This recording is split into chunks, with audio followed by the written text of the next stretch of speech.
देखिए, जो शराब घोटाले के और भ्रष्टाचार के रावण हैं, वो जब अपनी तुलना प्रभु श्री राम और लक्ष्मण से करने लगे, कभी अपनी तुलना शहीद आजम भगत सिंह से करते हैं।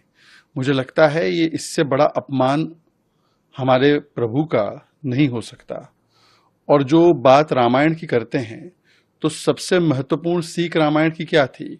रघुकुल रीत सदा चली आई, प्राण जाए पर वचन न जाए। पर बार बार आपने वचन तो तोड़ा है। बच्चों की सौगंध खाता हूं, कांग्रेस से हाथ नहीं मिलाऊंगा। बच्चों की सौगंध खाता हूं, 2 कमरे के मकान में रहूंगा। बड़ा गाड़ी घर बंगला नहीं लूंगा। शीश महल में रह रहे हैं। वो भी शीश महल 7 दिन में खाली करने वाले थे, अब बोल रहे श्राद्ध के बाद करेंगे। मतलब 3 अक्टूबर तक बात को टालने का काम किया।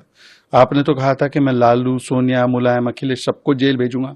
आज उनके साथ खड़े होकर जब भ्रष्टाचारी जेल जाते हैं तो इस्तीफा नहीं देते हैं। 150 दिन तक जेल में से सरकार चलाते हैं।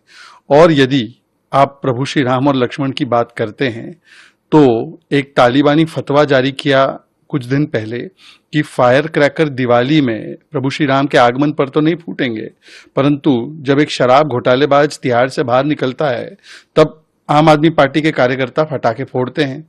तो मुझे लगता है कि कम से कम हमारे प्रभु राम और हमारे लक्ष्मण जी को तो कम से कम बख्श दिया जाए। देखिए, जो शराब घोटाले के और भ्रष्टाचार के रावण हैं, वो जब अपनी तुलना प्रभु श्री राम और लक्ष्मण से करने लगे, कभी अपनी तुलना शहीद आजम भगत सिंह से करते हैं। मुझे लगता है ये इससे बड़ा अपमान हमारे प्रभु का नहीं हो सकता। और जो बात रामायण की करते हैं, तो सबसे महत्वपूर्ण सीख रामायण की क्या थी? रघुकुल रीत सदा चली आई, प्राण जाए पर वचन न जाए। पर बार बार आपने वचन तो तोड़ा है। बच्चों की सौगंध खाता हूं, कांग्रेस से हाथ नहीं मिलाऊंगा। बच्चों की सौगंध खाता हूं, 2 कमरे के मकान में रहूंगा। बड़ा गाड़ी घर बंगला नहीं लूंगा। शीश महल में रह रहे हैं। वो भी शीश महल 7 दिन में खाली करने वाले थे, अब बोल रहे श्राद्ध के बाद करेंगे। मतलब 3 अक्टूबर तक बात को टालने का काम किया। आपने तो कहा था कि मैं लालू, सोनिया, मुलायम, अखिलेश सबको जेल भेजूंगा। आज उनके साथ खड़े होकर जब भ्रष्टाचारी जेल जाते हैं तो इस्तीफा नहीं देते हैं। 150 दिन तक जेल में से सरकार चलाते हैं।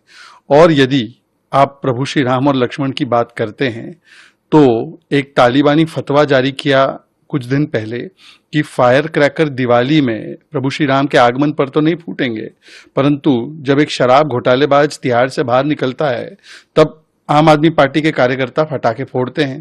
तो मुझे लगता है कि कम से कम हमारे प्रभु राम और हमारे लक्ष्मण जी को तो कम से कम बख्श दिया जाए।